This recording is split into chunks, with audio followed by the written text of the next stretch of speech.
nayo novuga ngo iza kuba ikiyakina na kipe ya Aigle Fighters imwe mu makipe dasanzwe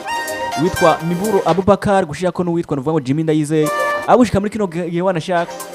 ekipe yitwa novuga ngo nako ekipe yitwa Aigle Fighters ari fisikana novuga ngo cabo cambere akatandukira no nashaka bigeza gutakaza abavuga ati n'umutuza kuko turagwanira atako dushaka gutwara igikombe twicaka bitwikurikiranya urukino hagati yabo na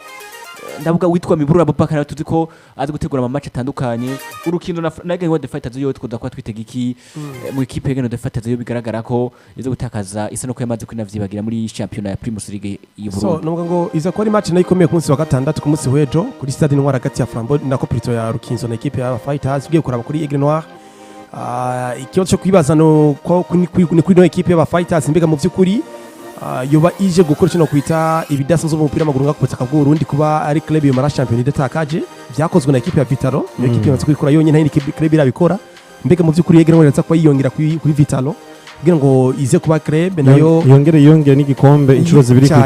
cyane mbega irasa ko ibi babiheruka mu mwaka wa 2020 ni message yabikoze banashaka kuri Jimmy Ndayize yarabikoze yes yari kurikiranya hariya n'aba Aigle Noir abatwe igikombe 2019 ari 2019 batwaye igikombe bibikurikiranya batwaye igikombe cy'umukuru w'igihugu n'igikombe cya Primus League na Primus League batwaze bizikurikirana so nubwo atire kuri Urugendo kurambega aba Fighters baraza mu by'ukuri kubandanya urugendo rwo kudatsindwa nubwo ati c'est d'invisibilité ku ruhande rwabo kugira ngo bamare championnat mu by'ukuri batakaje urukino icyakabiri nacyo ni Miburo Abubakar bigaragara ko ekipe yo ya Rukinzo Football Club yatanguye championnat bigaragara ko atari nziza mu buryo bw'imikino kubera ko hari abakinyi benshi bagiye kuba barukiritse mwino ekipe nk'aso bita Batami Abraham na Batami Merveille bavuye muri ekipe ya Regipier Dirac naho ngiye batandukanye bitwa ba Samine ngiye batandukanye bavuye mu gitandukanye wanashaka afise n'abakinyi bona ko yakuye muri 3e division harano n'abakinyi batari bafise division atana nubwo ngo atana agiruve candidature kade atana kade bigeze bacamwo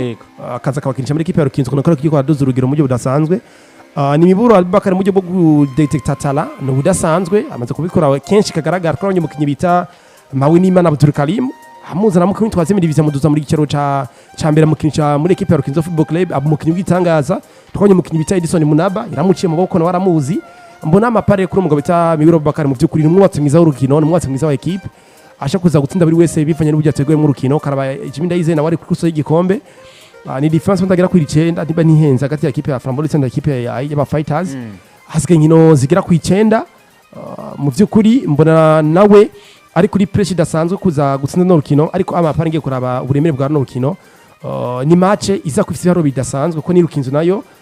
mu by'ukuri ihagaze neza mu buryo bwa championnat ko ni club nayo yifuza gusunika kugira ngo yegere imbere muri irabe ko kugereza big 4 cyangwa bishoboka kaza muri big 6 mbona ari amapara match zoba irimwo ubukomezi ku ruhande rwa Fighters kuko bigaragara ni equipe yasohoye bakinyi batandukanye nk'umusore bita Kamana Karim aje mu gihugu ca Sudan muri equipe ya Jamus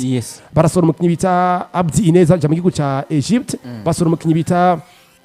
n'umukinyi wasohoye Janinde babiri basotse ariko ni babiri basotse bona hari n'amakuru avuga ko n'umukinyi bita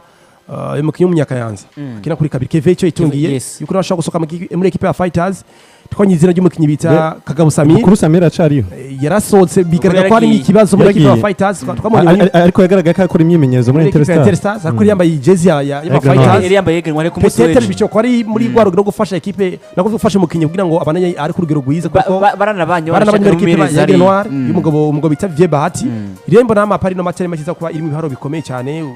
kwitanga kuri equipe ya Fighters ngo ibananye yemeza ko ari equipe no mwaka ku gikombe iri serious kuko urugamba rwacahari matsigira kwikina n'inkino ze tukabutakaje kabaka karabaye mbona akantu gifise equipe ya Musongati match retour kuri stade Ngoma mbona ku ruhande rwanje ari match Rukinzo Football Club na Aigle Noir siniko na favoriza Aigle Noir ko mbona ari bice 50-50 hagati migira kuri 2 kubera ko mu byo kuri mbona na Rukinzo yagarutse neza mu buryo bwo gutsinda ko yatsinze ibitsindo bine kuri june heruka na june yebande yatsinze ibitsindo kandi bikira kuri 4 mbona ari Rukinzo nayo yikiraga ku bihe byiza kandi bifite n'umunyereza muzima asho gutsinda ubure wese nga muri Primus League nuko kabisa imeze hagati ya kipe Urukino Gwa Aigle banavuga ngo